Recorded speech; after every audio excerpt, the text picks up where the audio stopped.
Yorkers aren't rude, they're furious. And it's specifically because of something tourists keep doing that seems completely innocent. I asked 50 locals what drives them insane, and the number one answer shocked me because I was guilty of it too. 300,000 people walk through Times Square every single day. That's not a typo. 300,000 humans all trying to get somewhere, and about half of them have decided that right now in the middle of the sidewalk is the perfect spot for a family photo. Look, I get it. The billboards are massive. The lights are overwhelming. Your cousin back in Ohio needs to see you standing next to the naked cowboy. But here's what tourists don't realize. New Yorkers have mapped invisible highways through that chaos. We know exactly which lane moves, which pocket opens up, where to cut through. And when your family of 6 plants themselves dead center to gawk at a Coca-Cola sign, you just created a traffic jam that backs up an entire block in under 5 seconds. I've seen it happen. One dad stops to point at something. Mom pulls out the phone. The kids gather. Boom. Gridlock. People are swerving into the street, bumping shoulders, muttering things I can't repeat here. Here's the thing, though. The city actually built you a solution. Those red steps, the pedestrian plazas with the chairs and tables, they exist specifically so you can stop, stare, and snap all the photos you want without turning the sidewalk into a parking lot. The unspoken rule is dead simple. If you need to stop, hug the building, step into a plaza, get out of the flow. Never, and I mean never, just freeze in the middle of the walkway while people are trying to get to work. But blocking foot traffic is just the beginning. Wait until you see what tourists do underground on the subway platform. That's a whole different level of chaos. Here's the thing about New York's subway. It's not just underground trains. It's a whole system with rules nobody tells you about. And the biggest one? Express versus local. See, some trains stop everywhere, every single station. Those are local trains.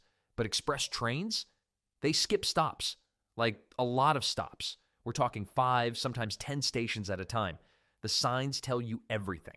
Platform displays, maps, even the train itself announces what it is. But tourists, they're rushing to catch whatever pulls up first. Big mistake. I watched a family board an Express A train at 59th Street heading to 42nd. Sounds simple, right? Except the Express doesn't stop at 42nd on that line. Next thing they know, they're at 125th Street in Harlem wondering what happened. That's over 80 blocks in the wrong direction. During rush hour, this gets brutal. You can't just hop off and go back. The platforms are packed. Trains going the other way are stuffed. What should have been a 10-minute trip becomes 45 minutes of stress and confusion. New Yorkers have this memorized. They know the 2 and 3 are express. The 1 is local. They know which platform, which train, which car puts them closest to their exit. It's like they have a mental GPS that tourists simply don't have installed yet. The fix is embarrassingly simple. Before boarding, look at the sign above the platform. Check if your stop is listed. If it's not there, you're on the wrong train. Takes 5 seconds. Saves you half an hour of backtracking through underground tunnels that smell like a combination of hot metal and broken dreams. But getting on the right train is only half the battle. Because where you stand on the platform, that matters too. Here's the thing about New York delis and bodegas. There's no line, not really. You walk in, you see a crowd at the counter, and you think everyone's just chaos. Nope. Every single person knows exactly who arrived before them and who came after. It's like an invisible queue running through everyone's head. And if you don't play along, you're waiting forever. See, bodega workers move fast, really fast. They're scanning the crowd, looking for the next person who seems ready. Hesitate for even 2 seconds, they skip you. Make eye contact with someone else. Gone. I learned this the hard way my first week in the city. Stood there politely, waiting my turn like I was at a bakery back home. 20 minutes later, I still hadn't ordered. Meanwhile, a guy who walked in after me had already eaten his sandwich and left. Now here's where tourists really mess up. The ordering format. It's not a conversation, it's a rapid-fire declaration. Bacon, egg, and cheese on a roll salt pepper ketchup. 1 sentence. No pauses, no, could I maybe get... Just state it like you're reading off a teleprompter. And please, for the love of everything, don't ask what kind of cheese they have. They have American. It's always American. The bacon, egg, and cheese has been the same since approximately 1972. Questions slow everything down. That line of construction workers behind you, They've got 12 minutes for lunch. You're eating into 11 of them. The whole system runs on speed. Know your order before you reach the counter. Say it clearly. Pay with card. Step aside. But speaking of subway etiquette, there's something tourists do during rush hour that genuinely makes New Yorkers hostile. Here's something that'll get you death stares faster than almost anything else on the subway: putting your bag on an empty seat. During rush hour, this is basically declaring war. You've got people crammed into aisles like sardines, holding onto poles for dear life, and there's your backpack sitting comfortably, living its best life, taking up prime real estate while actual humans stand. The MTA has run entire campaigns about this, posters everywhere. And still, tourists do it constantly. New Yorkers have perfected the passive-aggressive response. They'll stand directly over you, staring, not at you, at your bag, just staring, waiting. And if that doesn't work, is your bag tired? That's the classic line, delivered completely deadpan. Now here's the thing. Off-peak hours, nobody cares. Put your bag wherever. Let it have its own seat, a window view, whatever. But between 7 and 9 a.m. and 5 to 7 p.m., that bag better be on your lap, between your feet, or shoved under your legs. The subway car is not your personal storage unit. And it's not just backpacks. Shopping bags from Fifth Avenue stores are the biggest giveaway. Nothing screams tourist louder than 4 Macy's bags spread across 2 seats while a nurse coming off a 12-hour shift has nowhere to sit. Locals spot this behavior instantly. They're not even mad, really, just disappointed, like watching someone pour ketchup on a steak. The fix is simple. Bags go on bodies or floors, period. Your luggage doesn't pay rent. It doesn't get a seat. But taking up space isn't just about seats. There's a whole unwritten code about how New Yorkers eat their most famous foods, and tourists break these rules constantly. Now let's talk about the food that New Yorkers take way too seriously. Pizza first, you fold it lengthwise. Then eat it with your hands while walking. That's the law. Not actual law, but close enough. The moment you pull out a knife and fork at a dollar slice joint, every local in there is silently judging you. Even the guy behind the counter. Especially the guy behind the counter. Here's the thing. New York pizza has that thin, floppy crust for a reason. Folding it creates structural integrity. It's engineering, not tradition.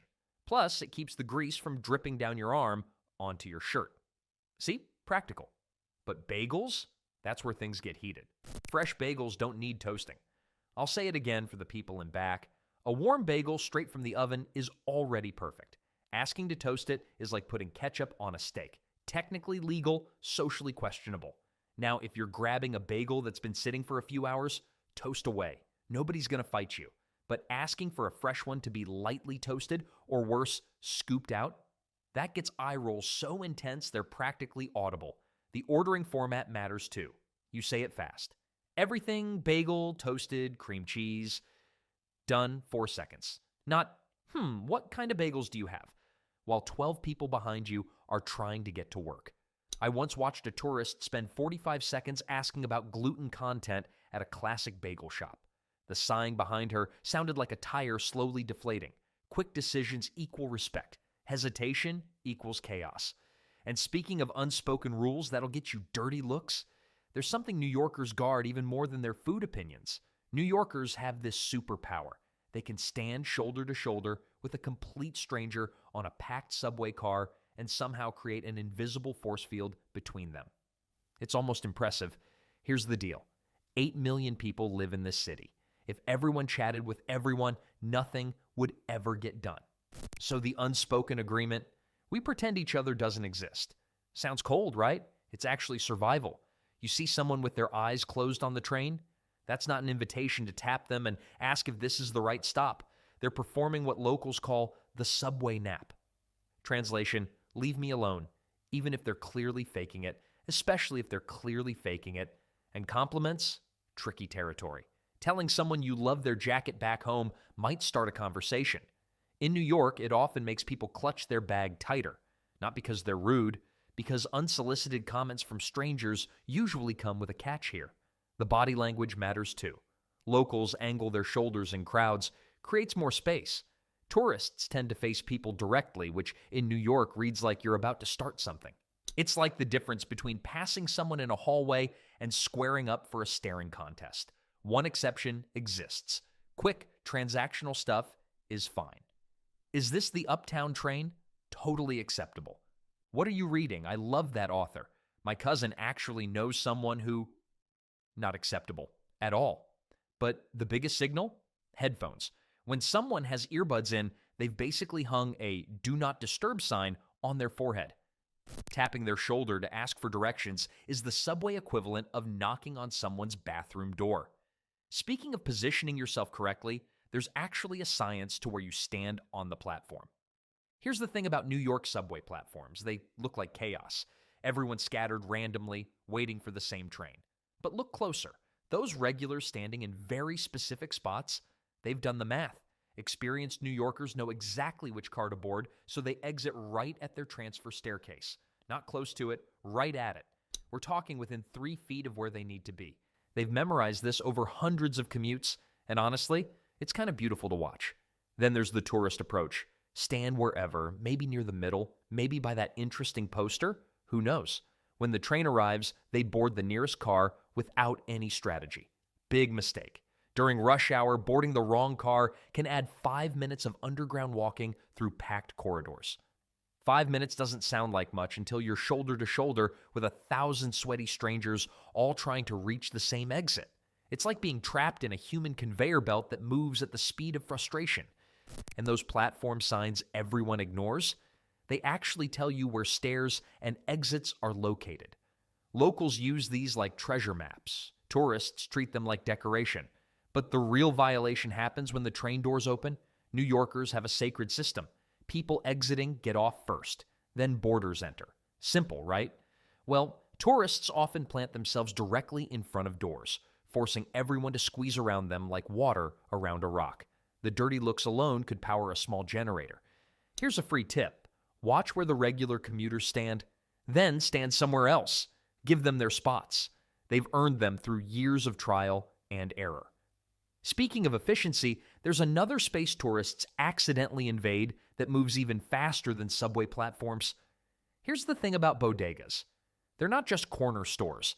They're the heartbeat of every single New York neighborhood. And they have rules, unwritten ones, the kind nobody posts on a sign, but everybody knows. Walk into a bodega during the morning rush, and you'll see construction workers, nurses ending night shifts, Wall Street types in expensive suits, all lined up with the same goal. Get their bacon, egg, and cheese. Get out. Get to work.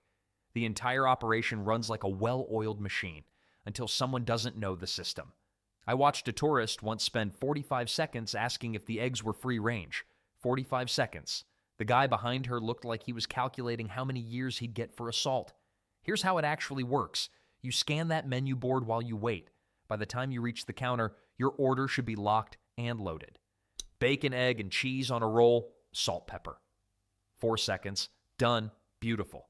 But then there's the regulars first situation. See someone walk straight to the counter like they own the place? They basically do. That person orders the same exact thing every single day. The guy behind the counter already started making it before they said a word. Don't take offense. Just wait your turn. Now the deli counter at famous spots like Katz's or Russ and Daughters, same energy, higher stakes. Know your order.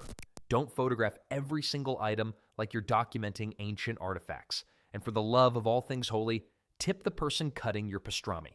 Look, treating a bodega like a sit-down restaurant where you browse and ask for recommendations isn't technically wrong. It's just inefficient. And in New York, efficiency isn't a preference. It's practically a religion. Speaking of sacred NYC institutions, let's talk about something tourists violate constantly without even realizing it. Here's where tourists get themselves hurt. NYC has over 1,400 miles of bike lanes. Those green painted strips on the street, they're not extra sidewalk space. They're basically highways for 2 wheels. And I learned this the hard way. First week visiting, I stepped off a curb to take a photo of some building. Didn't even look. An e-bike missed me by maybe 6 inches, going at least 25 miles per hour. The rider screamed something I won't repeat here. Completely my fault. See, before food delivery apps exploded, bike lanes were busy but manageable. Now, it's like the Indy 500 out there. Delivery cyclists are racing against the clock, weaving through traffic, sometimes going the wrong direction just to shave off 30 seconds. They're not being reckless for fun. They're trying to make a living. But that doesn't make getting clipped any less painful. The numbers are actually wild.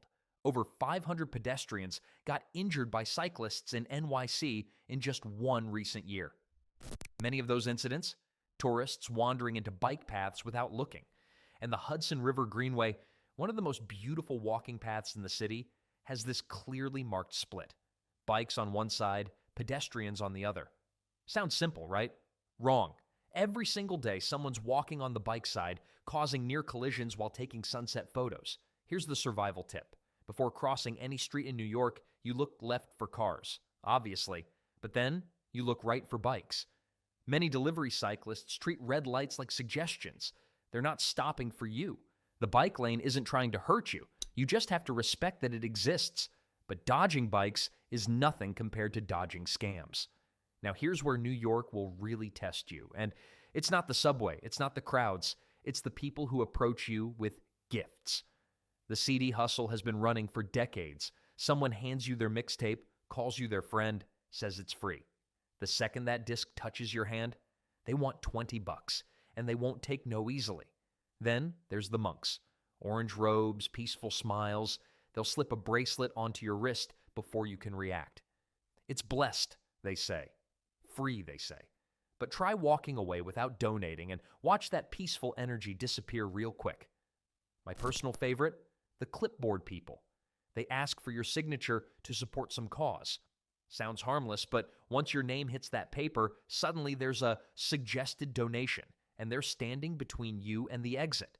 Street vendors near Times Square will quote you one price, then claim you misheard after you've already handed over cash. Those designer sunglasses for $15, they're $12 garbage with a logo slapped on. And good luck getting a refund from a guy who'll pack up his table in 90 seconds flat. The ticket sellers outside the Statue of Liberty and the 9/11 Memorial are especially bold. They'll charge you double for tickets you could get free or cheaper at the actual venue. They count on tourists not knowing any better. Here's the New York rule that'll save you every time. If someone approaches you offering anything unprompted, there's a cost attached. Period. Don't stop. Don't engage. Don't make eye contact. Just keep walking like you've got somewhere important to be. Because in this city, you always do. And that's exactly how locals have survived 8 million neighbors without losing their minds.